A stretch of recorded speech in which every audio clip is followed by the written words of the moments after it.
Hey guys, good morning. Did you enjoy all that bird song? They have been very, very noisy. I don't know if it's because we've got weather moving in, they're just trying to make up for lost time or what, but whatever the case may be, it is a beautiful morning here on La Casita Jardin. I know I'm not fully awake. I haven't even had my cup of coffee yet. So hopefully I don't babble or ramble too much or repeat myself because there's always that likelihood when I'm not awake. But today we're going to be doing some harvesting here in the herb bed and then in the permaculture garden. So for those of you who are quote unquote beginner gardeners, herbs are a great way to start. Herbs are very easy to find in most local settings, and even if you can't find certain herbs at the stores, if you just start asking around, $5 says there is somebody who is needing to divide their herb and is looking to get rid of it. So for instance, let's go over here. A friend just brought these to us. This is rue, and she has had, excuse me, I've got mulch in my shoe. Falling over. Okay, so she's had rue established for a really long time. I need to get in here and get some of these weeds out that are encroaching again. But she's had rue established for a really, really long time. So she brought over this huge chunk. You can see this old wood, and everything grows off of the old wood.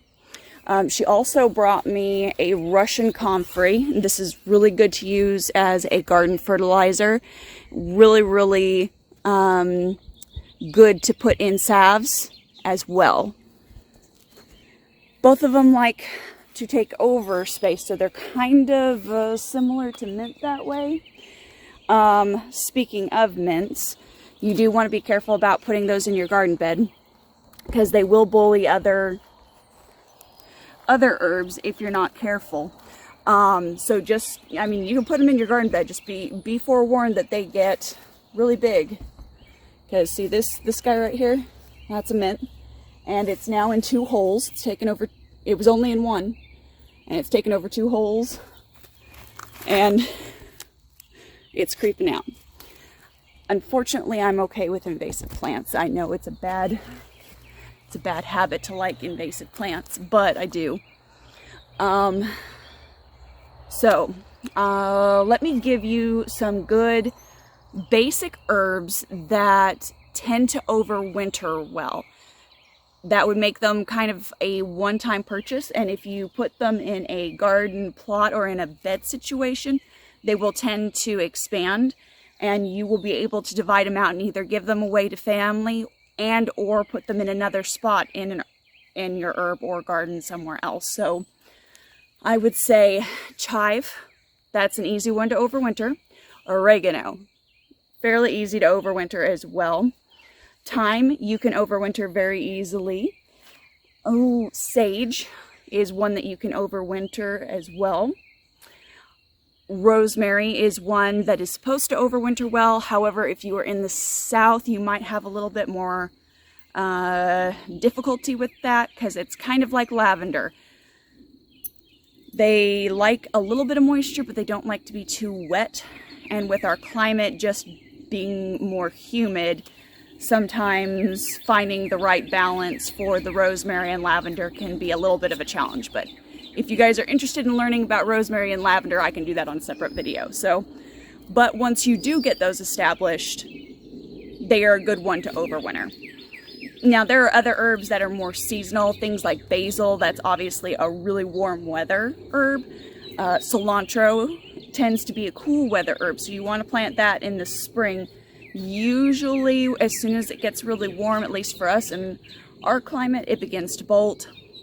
Parsley is a warm weather, is a cool weather as well, and it'll grow pretty well through most of the season for us, but about mid-July I start to lose the parsley, so that's about as long as I've been able to keep it.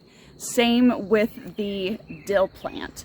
I've only been able to keep them for a limited amount of time, and then after the heat really intensifies, they bolt. But I did the same thing with the comfrey and the rue, because both of them have good tasty benefits but are also medicinal.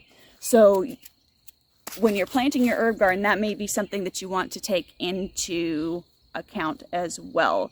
Is, do you just want it for cooking purposes, or do you want an herb garden that is dual for medicinal purposes as well? But we're going to go on ahead and we're going to start harvesting this morning before the sun gets too much higher. That's really the best time to harvest herbs and medicinal flowers, is in the mornings. So let's go on ahead and get that part of this video going. I'll get you on hyperlapse, okay? Here we go.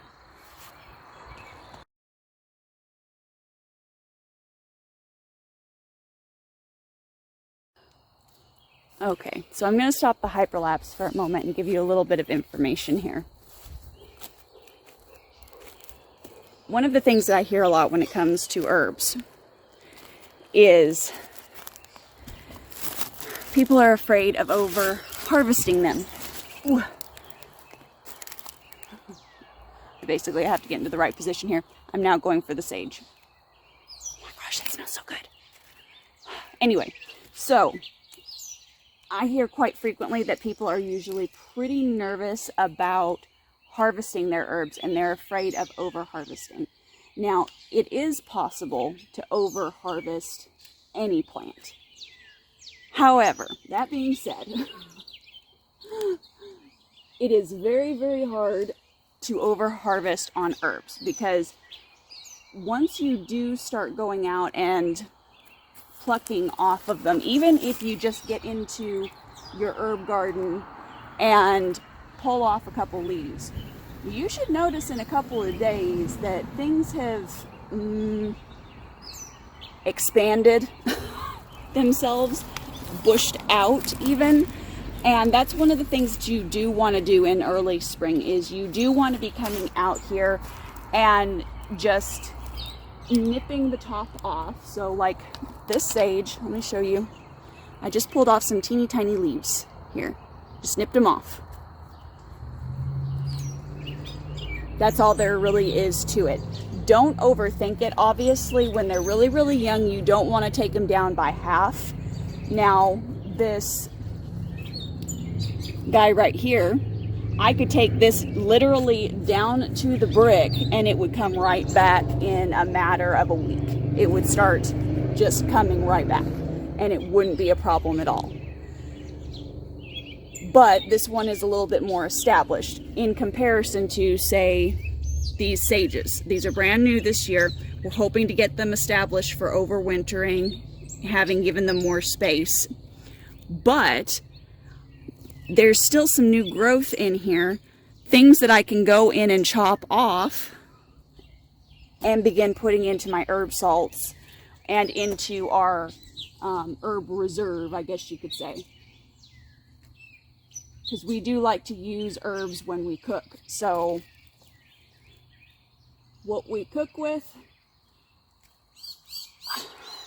is an exceptionally large amount of herbs. But you can see I've also got chive here. That's well established. I'm going to be taking some pretty good chunks out of that as well and adding it to our herb salt. I've got these two new rosemary here. One of them I was able to kind of overwinter in our Palram greenhouse. I didn't intend to overwinter it. I thought it was going to die because I wasn't able to get out and water it during all of the inclement weather and then during my surgery and illness, but it survived. So one of these rosemary in here survived all of that overwinter, complete and utter neglect in the worst soil imaginable, and it's still here. So I went on ahead and I put it into the herb bed and said, okay, you deserve the right to try to live longer.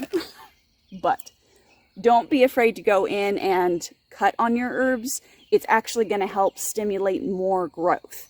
So yeah, Just be brave. Be brave and go do it. Okay? All right. So we're out of the permaculture garden. Let's go on ahead and finish over here in the herb garden real quick.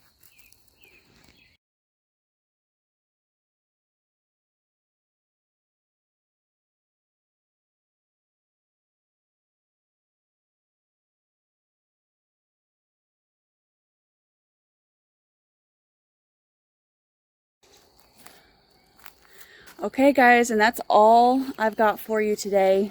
I hope you enjoyed this semi-quiet video. It's not real instructional or anything by any means, but if you have any questions about herbs and medicinal uses of herbs, I am a certified aromatherapist and family herbalist, so feel free to go on ahead and comment down below, and I will try and include, or remember to include, my blog post and recipe that incorporates the herb salt, which is what most of these are going to be going to today. I'm actually going to be adding them to an herb salt. Well, what will be an herb salt. And then you can go on ahead and learn how to make your own. It's really, really simple, really, really easy. You just need a blender or food processor, whatever you got on hand, some salt and some herbs, and that's all there is to it. But I will get that blog posted down below here so that you have a direct link to it. And guys, as always, keep it simple, natural, and essential. I'll see you on the next one. I think I need to go in and get some coffee. Yeah. Okay, so I'll see you later. Talk to you later. Bye.